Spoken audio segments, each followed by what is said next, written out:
Welcome dear friends to Amazing World of Science, my YouTube channel. Amazing World of Science എന്ന എൻ്റെ YouTube ചാനലിലേക്ക് നിങ്ങൾക്ക് എല്ലാവർക്കും സ്വാഗതം. ഇനി അടുത്ത കാണിക്കാൻ പോകുന്ന ഈ ടിപ്സ് എന്താണെന്ന് വെച്ചാൽ, സാധാരണ നിങ്ങൾ ഈ ഫ്രിഡ്ജിൽ തുറക്കുമ്പോഴേക്കും ചെറിയ ഒരു സ്മെല്ല് ഉണ്ടെങ്കിൽ പോലും നമ്മൾക്കത് മാറ്റാനായിട്ട് വളരെ എളുപ്പമുള്ളൊരു കാര്യം ചെയ്യാം. ഇതിൽ വന്നിട്ട് കുറച്ച് ബേക്കിംഗ് സോഡ ആണ്. അപ്പോൾ ബേക്കിംഗ് സോഡ വന്നിട്ട് നിങ്ങൾ എടുത്തിട്ട് ഫ്രിഡ്ജിൽ ഏതെങ്കിലും ഒരു ഭാഗത്ത് ഇതുപോലെ തുറന്ന് ഇങ്ങനെ വെച്ചിരുന്നാൽ മതി.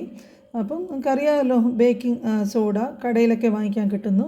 അത് അങ്ങനെ വെച്ചിട്ട് നിങ്ങൾ ഒരു 1-2 മാസം കൂടുമ്പോഴേക്കും ഇതെടുത്ത് ഒന്ന് മാറ്റിയിട്ട് വേറെ പുതിയതെടുത്ത് വെച്ചിട്ട് അങ്ങനെ ഫ്രിഡ്ജ് മൂടി വെച്ചാൽ അതിൽ ഒരു സ്മെല്ലും വരാതെ നല്ല ഇതായിട്ട് നല്ല തുറക്കുമ്പോഴേക്കും തന്നെ നല്ല വാസന, മോശമായിട്ടുള്ള ഒരു വാസനയും വരാതെ നന്നായിട്ടിരിക്കും. അപ്പോൾ ഇത് ഒന്ന് നിങ്ങൾ ട്രൈ ചെയ്ത് നോക്കുക.